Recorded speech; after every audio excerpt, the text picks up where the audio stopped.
BFM Business. La France a tout pour réussir.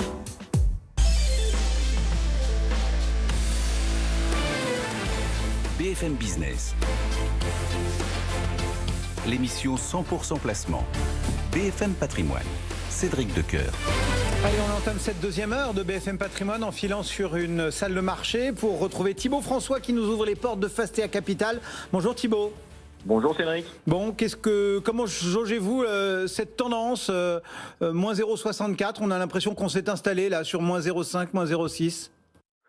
Oui, j'ai pas de chance avec le lundi. Lundi, on est souvent en rouge. Alors donc, je sais pas si c'est vous, si c'est la tendance. Je sais pas, ouais, moins 0,6 effectivement sur le CAC 40. On a fait une semaine dernière où on avait commencé dans le rouge fort lundi dernier, et puis on a fait 4 super séances dans le vert derrière. Donc on va dire quelques prises de bénéfices ce matin avec donc l'indice parisien. Il n'y a pas beaucoup de volume, on est à moins de 400 millions d'euros d'échangés. Pourtant, il y a beaucoup d'actualités qui va tomber cette semaine. On a l'indice IFO qui est plutôt mou sur l'Allemagne qui est tombé tout à l'heure. On est à 101,2 sur l'indice IFO contre 103,6 attendu. Le climat des affaires IFO aussi est en dessous des attentes à 100,8 contre 102,5.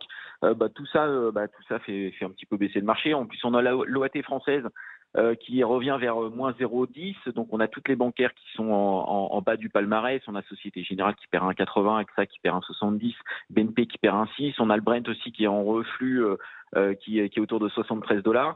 On a seulement ce qui surnage ce matin sur le CAC 40, c'est plutôt les techs. On a STM qui gagne 1%, Worldline qui gagne 0,5 et Dassault Systèmes qui gagne 0,4. Alors Thales gagne 0,7, mais c'est surtout dû à la superbe publication qu'ils ont fait la semaine dernière, et les analystes revoient un petit peu en hausse leurs estimations pour la fin d'année. Donc tout ça fait fluctuer plutôt à la baisse le marché. Je parlais des nouvelles qu'on va attendre cette semaine. On a énormément de publications qui vont tomber cette semaine. On a 31 valeurs du CAC qui vont publier leur deuxième trimestre et leur premier semestre d'un point de vue résultat. C'est la semaine qu'il fallait pas rater.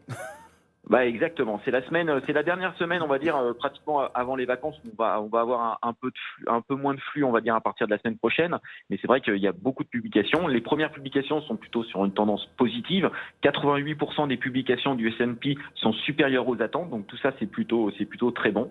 Donc on va voir un petit peu comment ça va tomber. On a LVMH, bien sûr, qui tombe ce soir, qui va être un petit peu qui est la première pondération du CAC et qui va donner un petit peu la tendance sur les valeurs du luxe pour les prochains jours.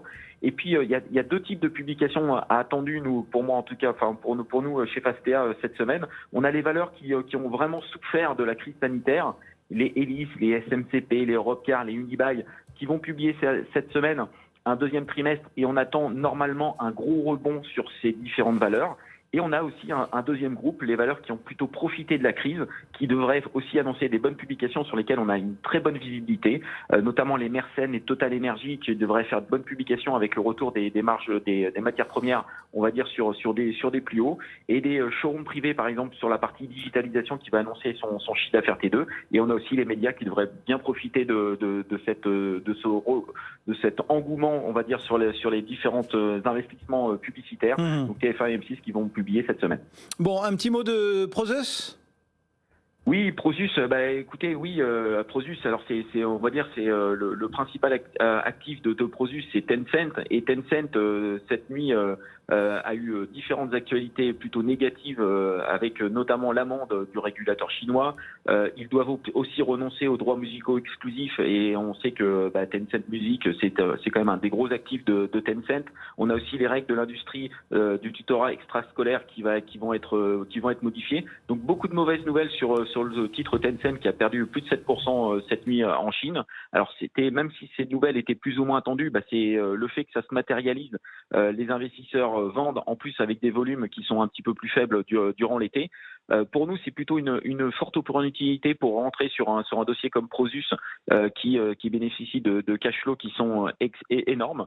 Donc acheter quand la mauvaise nouvelle attendue tombe réellement, c'est plutôt une bonne stratégie. Donc plutôt à mettre dans les portefeuilles dans les prochaines semaines, sachant que ce sont des groupes qui sont extrêmement rentables, même si effectivement le régulateur chinois est un petit peu plus pressant ces dernières semaines. Bon, et vous voulez nous dire aussi un petit mot d'Artefact ?